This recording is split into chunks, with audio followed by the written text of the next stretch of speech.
Kita masih membahas tentang cyberbullying, salah satu bentuk kekerasan antar pribadi yang makin sering terjadi akhir-akhir ini. Saya membagi penjelasan mengenai topik ini ke dalam 2 video. Di video pertama minggu lalu saya sudah menjelaskan tentang pengertian, bentuk-bentuk, dan penyebab terjadinya cyberbullying. Selanjutnya di video kedua ini, saya akan membahas mengenai dampak cyberbullying, serta apa saja yang dapat kita lakukan untuk menanggulanginya. Kita mulai sekarang. Cyberbullying dapat memiliki dampak yang serius terhadap korban, baik secara fisik, emosional, maupun mental. Secara emosional, cyberbullying dapat membuat korban merasa sedih, cemas, dan takut. Cyberbullying juga dapat membuat korban merasa malu dan tidak berharga.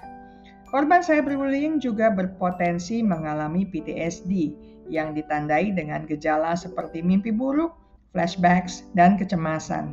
Di samping itu, cyberbullying juga dapat membuat korban merasa marah dan benci terhadap pelaku, diri sendiri, atau orang lain.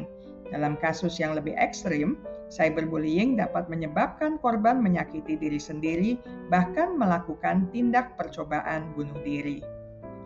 Selanjutnya, cyberbullying juga dapat membuat korban merasa sulit untuk mempercayai orang lain dan sulit menjalin pertemanan baru atau hubungan yang sehat. Cyberbullying juga dapat menyebabkan korban kehilangan teman. Secara fisik, cyberbullying dapat menyebabkan sakit kepala, sakit perut dan masalah pencernaan, insomnia dan masalah tidur lainnya, serta kelelahan dan kurang berenergi. Cyberbullying juga dapat menyebabkan korban mengalami gangguan makan seperti anoreksia dan bulimia nervosa atau menyalahgunakan zat-zat terlarang untuk mengatasi rasa sakit mereka. Di bidang akademik, korban cyberbullying dapat mengalami kesulitan berprestasi di sekolah atau memilih untuk tidak hadir di sekolah dan pada akhirnya akan mengalami penurunan prestasi akademik. Sebelum terjadi pada orang-orang terdekat kita, cyberbullying tentunya harus dicegah. Ada beberapa tips untuk mencegahnya. Pertama, meningkatkan edukasi tentang cyberbullying. Melalui seminar, workshop, dan materi pembelajaran di sekolah, edukasi tentang cyberbullying perlu diterapkan kepada semua pihak, termasuk siswa, guru, orang tua, dan komunitas masyarakat. Kedua, menerapkan kebijakan anti-cyberbullying.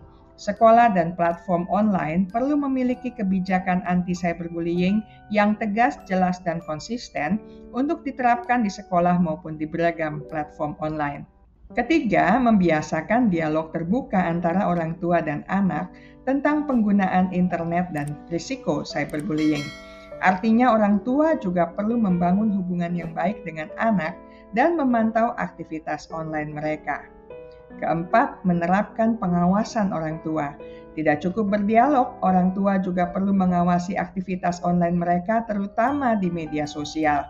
Gunakan software parental control untuk memblokir konten yang tidak pantas. Dan kelima, membangun budaya digital yang positif di sekolah dan di masyarakat.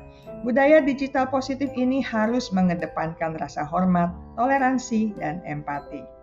Sementara itu, untuk tindakan kuratif ada beberapa hal yang bisa dikerjakan. Pertama, melaporkan kasus cyberbullying. Korban cyberbullying atau pihak lain yang mengetahui terjadinya kasus cyberbullying perlu melaporkannya kepada pihak berwenang, seperti guru, konselor, atau pihak berwajib. Cyberbullying juga dapat dilaporkan ke platform online tempat terjadinya tindakan tersebut. Kedua, mendokumentasikan. Korban cyberbullying perlu menyimpan bukti seperti pesan teks, email, atau postingan media sosial. Bukti ini dapat digunakan untuk membantu penyelidikan dan proses hukum lainnya. Ketiga, dukungan psikologis. Korban cyberbullying perlu mendapatkan dukungan dan pendampingan orang tua, guru, dan konselor. Bila diperlukan, dapat juga dicarikan dukungan psikologis dari profesional seperti psikolog atau psikiater untuk membantu korban mengatasi trauma dan dampak emosional dari cyberbullying. Keempat, memberikan konsekuensi yang tegas dan adil kepada pelaku. Konsekuensi ini dapat berupa teguran, skorsing, atau bahkan dikeluarkan dari sekolah. Kelima, rehabilitasi pelaku.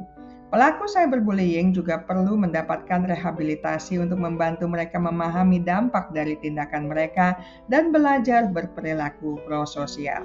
Penting untuk diingat bahwa cyberbullying adalah masalah serius yang membutuhkan tindakan preventif dan kuratif yang komprehensif. Mari kita bersama-sama menciptakan dunia digital yang aman dan ramah bagi semua. Saya selesai sampai di sini dulu. Kita akan lanjutkan di minggu mendatang dengan video menarik lainnya. Terima kasih untuk kesetiaan Anda bersama channel Bahas Psikologi. Ingat baik-baik, kesehatan mental Anda sangat berharga. Jagalah, pertahankanlah dengan sekuat tenaga.